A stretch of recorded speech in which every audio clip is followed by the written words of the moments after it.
Après le train, Strogoff prend le bateau et c'est en suivant le cours de la Volga qu'il poursuit son voyage vers l'Est. Sur la Volga, dont les paysages ont forcément bien changé.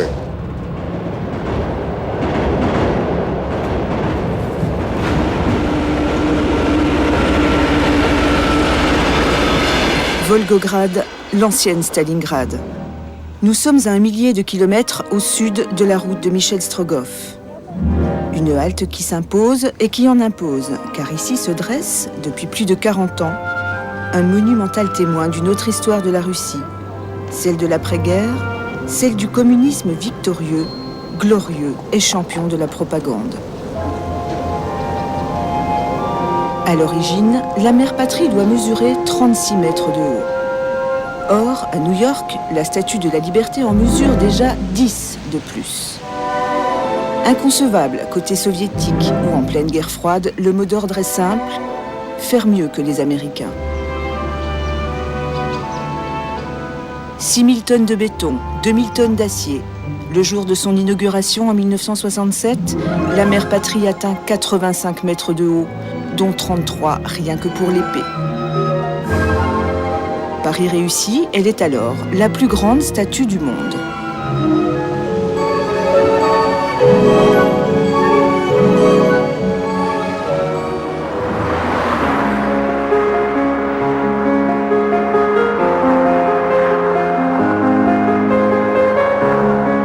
Sur cet itinéraire qu'emprunta Michel Strogoff, Alla Chevelkina, mon guide, me propose un détour. Au cœur de cette campagne bucolique se cache un lieu symbolique de l'une des pages les plus sombres de l'histoire soviétique. Là-bas, nous attend Tatiana Koursina. Elle se bat pour que cette mémoire survive. On sonne ? Ah oui ?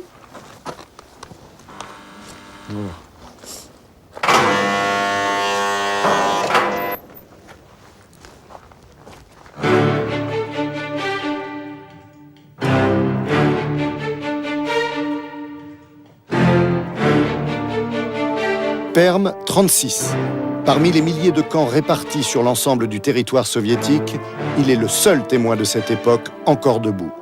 Il raconte, il décrit le phénomène, les méthodes et l'ordinaire cruel du goulag. Perm 36 est le dernier à avoir fermé ses portes. C'était en 1987. J'avais 40 ans, même un peu plus, quand j'ai appris que dans ma patrie, il y avait des camps pour les détenus politiques. Dans cette région, tout près de la ville où j'étais née, où mes enfants étaient nés, où j'enseignais. J'étais une simple citoyenne soviétique. La famille, du côté de mon père et de ma mère, avait subi les répressions staliniennes. Et aussi étrange que cela puisse paraître, ma famille continuait de penser que Staline était un leader, un dirigeant sans qui notre pays n'aurait jamais été respecté. Le fait de transformer Perm 36 en musée, ça a été peut-être une thérapie, je ne sais pas, ou un combat plutôt pour vous? Quand je me suis retrouvée pour la première fois dans ces lieux, vous pouvez me croire ou non, j'ai ressenti une nécessité de toucher les baraques. Non seulement respirer cet air, mais toucher les baraques.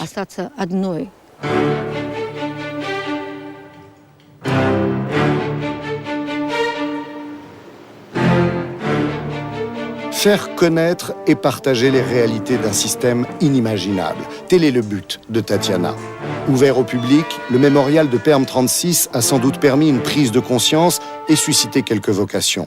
De jeunes étudiantes, par exemple, donnent chaque été un peu de leur temps, bénévolement, pour accueillir des visiteurs.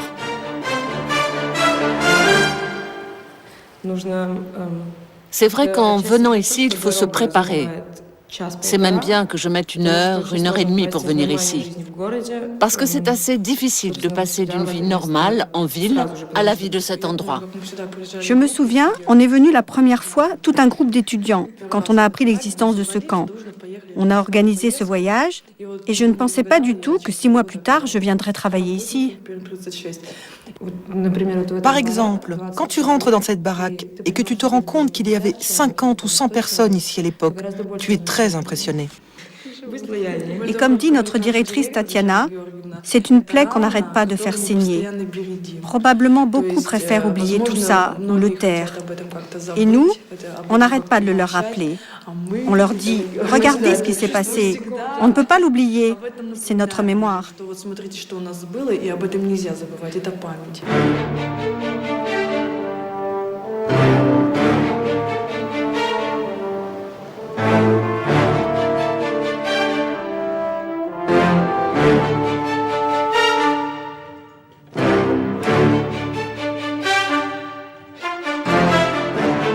D'un autre goulag.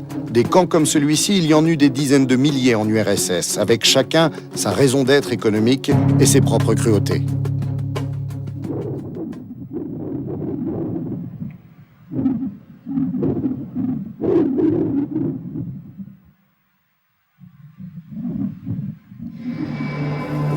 L'enfer gelé. C'est ainsi que les détenus du goulag surnommaient la région de la Kolyma.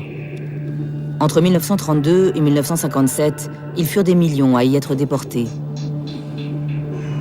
Peu importait alors leur âge, où ils vivaient, ce qui leur était reproché. Il fallait des bras, beaucoup de bras, pour extraire l'or de cette terre jugée inhabitable.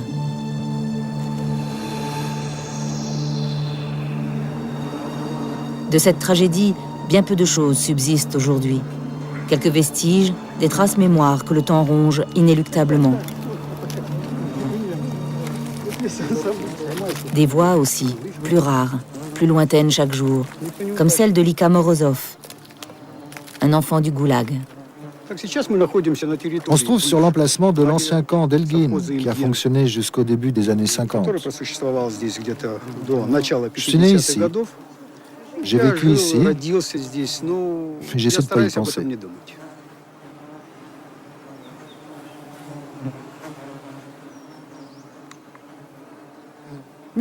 C'est juste que j'ai pas envie de raconter ces choses-là à mes enfants, parce que je sais pas comment ils vont le prendre. Ils ne veulent pas que les autres sachent où j'étais, parce que tout cela est perçu de différentes façons. Ils leur diront après, regarde, ton père a été dans un camp. Comment leur prouver que je n'étais que le fils de gens normaux? Ce ne sont pas seulement des bandits qui étaient détenus ici. C'est pas parce qu'il avait fait quelque chose que mon père avait été condamné à 10 ans de camp. C'est pour toi, Ivan.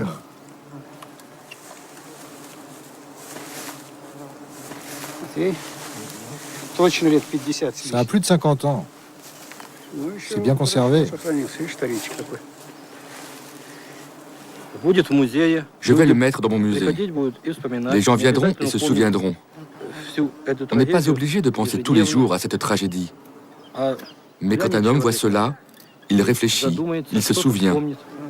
Et ainsi, ça devient notre mémoire.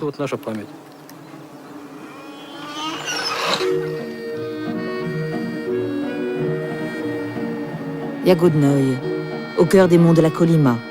Une ville où il ne faut pas parler d'une, mais de plusieurs mémoires. Celle d'Ivan Panikarov tout d'abord, qui a ouvert là sans aucune aide un petit musée consacré aux victimes du goulag.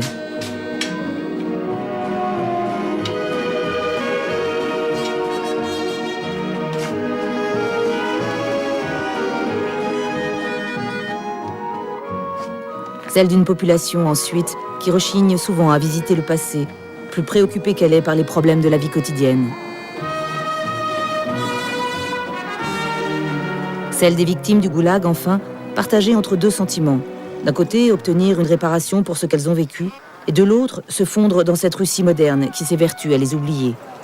C'est cette dualité que ressent Praskovia Strojouk. Condamnée sous l'appellation d'ennemie du peuple parce qu'elle refusait de dénoncer une personne, elle n'a été réhabilitée qu'en 1990 grâce aux efforts de son ami Ivan Panikarov.